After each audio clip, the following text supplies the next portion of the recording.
Welcome for the 8th video. From the first part of History of Rockets we talked about the early rocketry.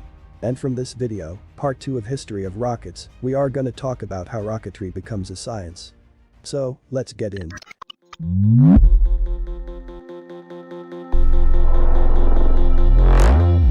By the 16th century, early rocket technology was regularly used in military skirmishes in Asia and Europe as well as in fireworks displays. While likely many people were musing on rocketry's potential during this era, we'll highlight just a couple. Austrian Konrad Haas created a treatise on rocketry technology, including crude rockets, in the mid-16th century, and the work laid undiscovered by historians until 1961. A century later, Kazimierz Siemienowicz, a Polish-Lithuanian general of the 17th century, published his book, The Complete Art of Artillery, which included designs for rockets and multi-stage rockets. Briefly, parallel developments in science and engineering helped contribute to rocketry's development. Italian astronomer Galileo Galilei first described the property of inertia, which means an object in motion remains in motion, while an object at rest remains at rest. During the latter part of the 17th century, the scientific foundations for modern rocketry were laid by the great English scientist Sir Isaac Newton. Newton organized his understanding of physical motion into 3 scientific laws. The laws explain how rockets work and why they are able to work in the vacuum of outer space. Newton's laws soon began to have a practical impact on the design of rockets. About 1720, a Dutch professor, Willem Gravesend, built model cars propelled by jets of steam. Rocket experimenters in Germany and Russia began working with rockets with a mass of more than 45 kilograms. Some of these rockets were so powerful that their escaping exhaust flames bored deep holes in the ground even before liftoff. During the end of the 18th century and early into the 19th, rockets experienced a brief revival as a weapon of war.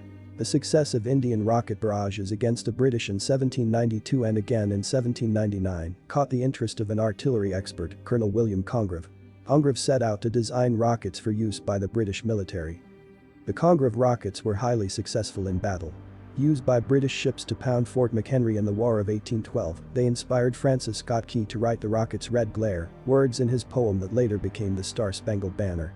Even with Congreve's work, the accuracy of rockets still had not improved much from the early days. The devastating nature of war rockets was not their accuracy or power, but their numbers. During a typical siege, thousands of them might be fired at the enemy.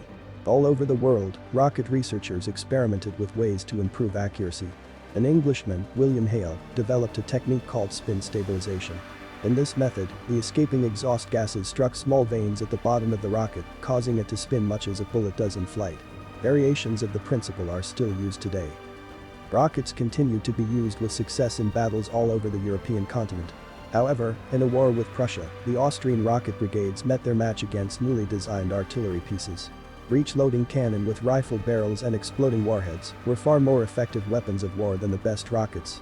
Once again, rockets were relegated to peacetime uses. Meanwhile, French science fiction Jules Verne envisioned a cannon bringing astronauts to the moon in 1865. Just over a century before it actually happened for the first time during Apollo 8 in 1968. It doesn't quite describe rocketry in its modern form, but Verne's vision was influential for rocketry pioneers for generations after its publication.